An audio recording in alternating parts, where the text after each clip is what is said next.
I'm Shari, and this is. I didn't really title this. I should really title my stuff. I never title anything. The little short scene I wrote, just the dramatics. I watched Bringing Up Baby over the weekend, and that's on my mind. So I'm like, wacky situations, really dramatic situations.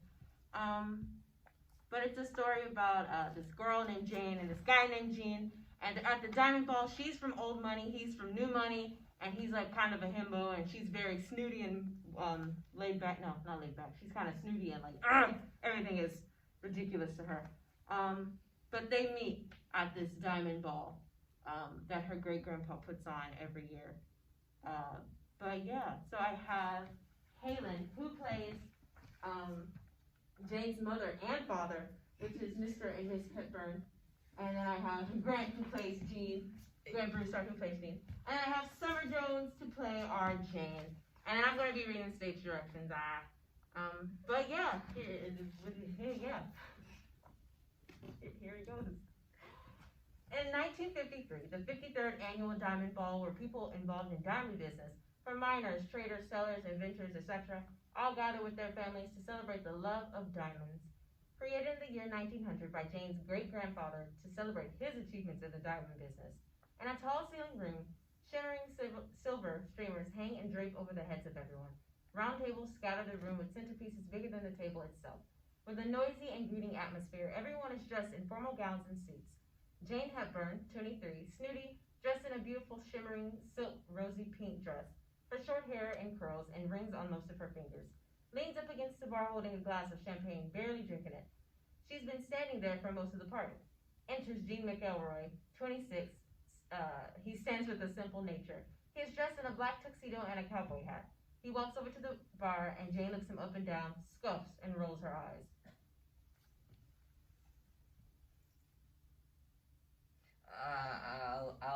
I'll take a glass of whiskey, and but when you make it, could you put one of those like umbrellas you guys put in the drink? The bartender walks away. Maybe they could give you a silly straw to drink out of it. You think? Excuse me, this is a party for adults only. Well, you see, the thing is, I thought I was one, but when you put it that way, what? Who are you?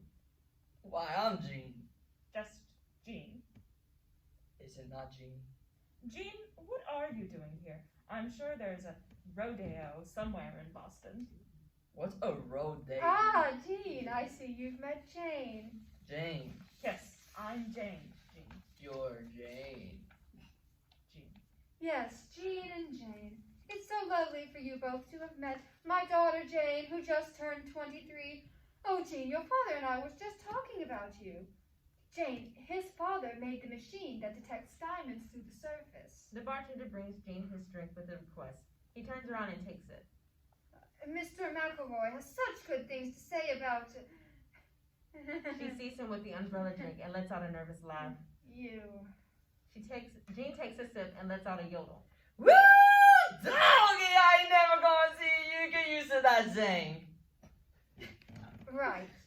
Well, now that you both have met, I'll just leave you two to talk. She gives Jane a look. Say, why are you wearing that hat? Who, this one?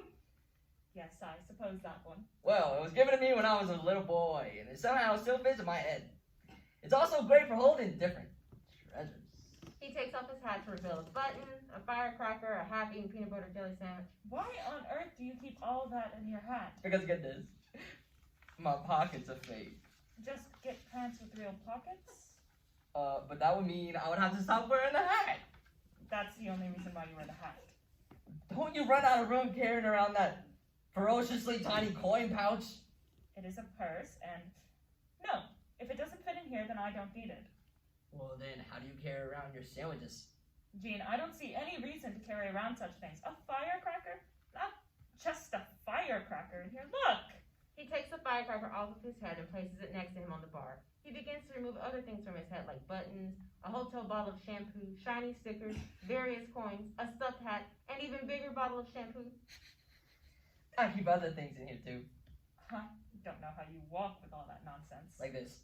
He does a walk forward and backwards and side to side. Gene begins to put other things back in his hat. He's calculating everything and then it frowns. Oh, that's no good. What is it now? I can't find the firecracker. 3 pennies, shampoo, but no firecracker. Well, don't look at me. Oh, please, you gotta help me find it. I'll invite you to my birthday party next month. I would rather do anything else. Jean steps closer to her, begging. Please, you don't understand. I was supposed to shoot that firecracker to defend myself against a robber or murderer. Unhand me! She goes to walk away and jerks herself. She hears a rip from behind. What was that? Oh, this don't look too good. Jane puts her hand behind her and feels her whole backside exposed. Jean accidentally stepped on it. Oh, no. She stumbles back to the bar, leaning as she was in the beginning. I am going to kill you.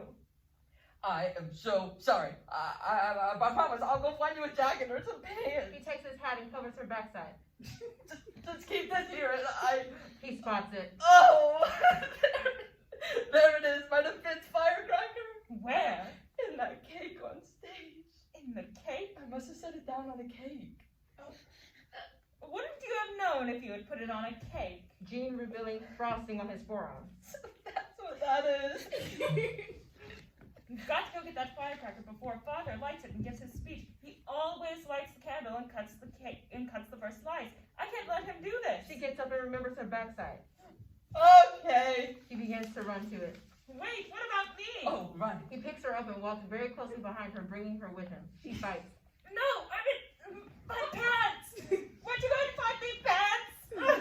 Forget it! They have begun walking through the crowd towards the stage. Jane passes her mother, who gives her a thumbs up and a wink. She tries to tell her to help, but her mother takes it as a sign that things are going well. They walk more and more towards the stage and finally get up there. People have started looking, and they start singing their dialogue through nervousness. Wait, we need a plan before we get up there. What if we start dancing? It won't work. Let's just try it, please. Jane's father, Shia Hepburn, takes the stage. Well, I think we can go ahead and get started. Welcome, everyone. Oh, is that my baby girl, Jane? Everyone, this is Jane, who just turned 23, my only daughter, Jane. Jane! And is that Jean? Jane and Jean. Well, it's so nice to see you two have met. Would you both like to join me on stage to light the candle and cut the cake? Well, actually, I Dad, love cake, yes. remember, Jean? Oh, right. Before we cut the cake, can we see one of the candles? They walk over together strangely across the stage with Jean hugging Jane's backside. He takes the candle. They both let out a breath of relief. Okay, Dad, I think you got it from here. They begin to leave. Wait, were you not going to help me light and cut the cake? Oh, right, of course. She relaxingly walks over to her dad, revealing her backside to the audience. The audience gasps. She lights the candle, and it explodes on her, her dad, and Jean, who is on the other side of the stage. Jean looks at the candle in his hand. It's just a regular candle. It appears I may have taken the wrong candle. And